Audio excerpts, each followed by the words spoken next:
and the Hello, my name's Ben, local resident and parent.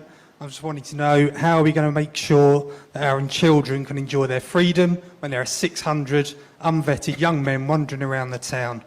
Many children are walking to school. How are schools now going to cope with the fact that the majority of these children are going to be driven to school? How are parents going to be confident to allow their children to go to local parks, into the town, and enjoy their childhood and their freedom? So,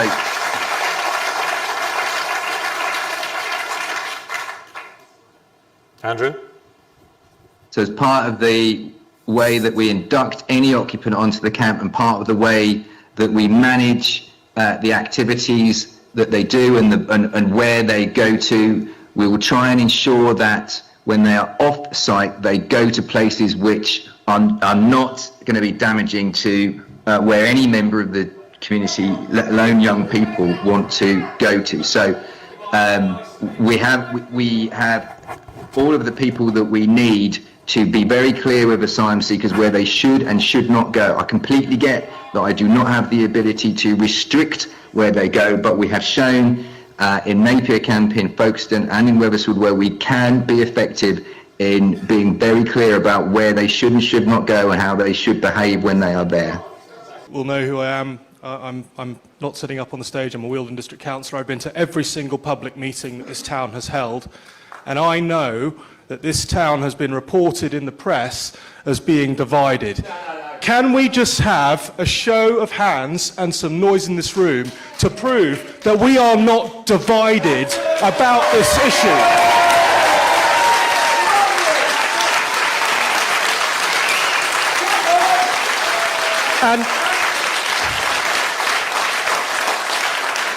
And whilst I am here today on my own recognizance, I will reiterate what I told you on Monday, Mr. Lauter. This is a disgrace. The Home Office have failed this community. You have put us at risk, and I am appalled. Just today, there was 3 people in Lewis Crown Court, all of whom were part of your asylum programme, and they brutally raped a woman on Brighton Beach on October the 4th. I do not want that in Crowborough, and I want your assurance that you'll take personal responsibility for anything that happens in this town as a result of what you're doing.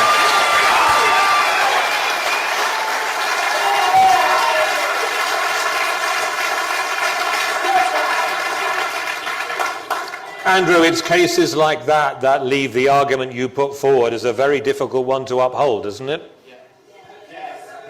Yeah, of course. I'm grateful to the way that Councillor Wilson conducted the scrutiny committee on Monday. He knows full well that I'm working for an elected government.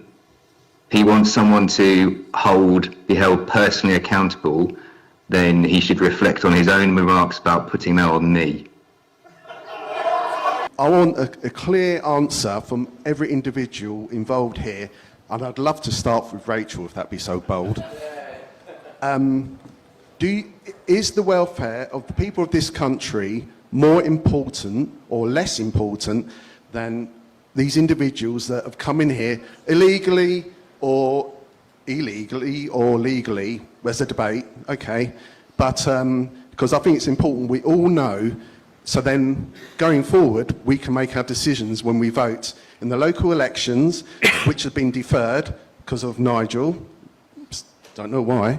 Yeah, he'll win it. And I think it's really clear that we understand who you are, who you represent, so then we can make the informed choices going forward to then make this country better, because it is open borders like this, we'll end up in a minority, and we all know, you look at my wife's half Iranian, I know very well what goes on in countries like that, and it's a concern. And then not only that, but I'm not saying that, I'm talking about a specific religion, and some of my favourite politicians are actually Muslim, like Nosgani. Sir, can we have a question from you, please? Sir? I have. So we'll repeat it and make sure the person you want to answer answers it. And, well, I just want to know from each individual whether you think we are less important than these people coming into this country who we don't know who they are. Because, so then we can understand how we vote going forward. I hear the question.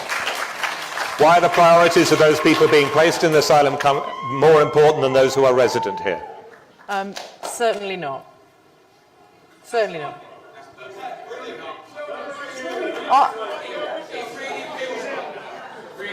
Do you want to hear an answer? Then please let her answer. No. So the question was, are people coming from other places more important than people who live here? Clearly not. Do I think, the underlying question is, do I think this kind of accommodation for asylum seekers is a good idea? No, I don't. Do I think that it's great for communities? No. Do I think it's great for asylum seekers? No. I don't think this is the right solution for the well-being of all those people.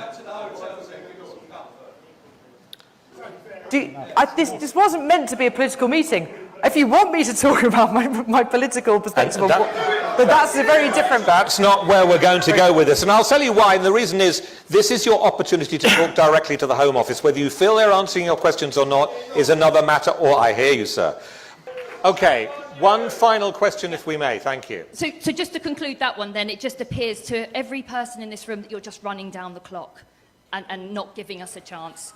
So my second question is actually directly to you, Rachel. It does actually go to you as well, James. You did a video the other day, Rachel, saying that all of these people, you know, doctors and engineers and surgeons that are coming here, and we should give them the right to work. Now, firstly, engineers, doctors and surgeons do not come from France on a dinghy and throw their medical certificate overboard.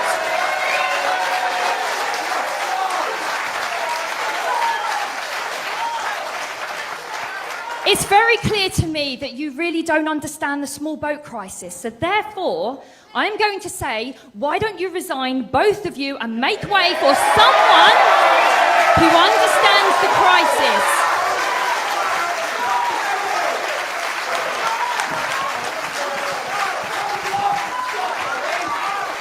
It's not a joke, Rachel. I'm serious. You do not have the capabilities to do this. You don't understand the small boat crisis.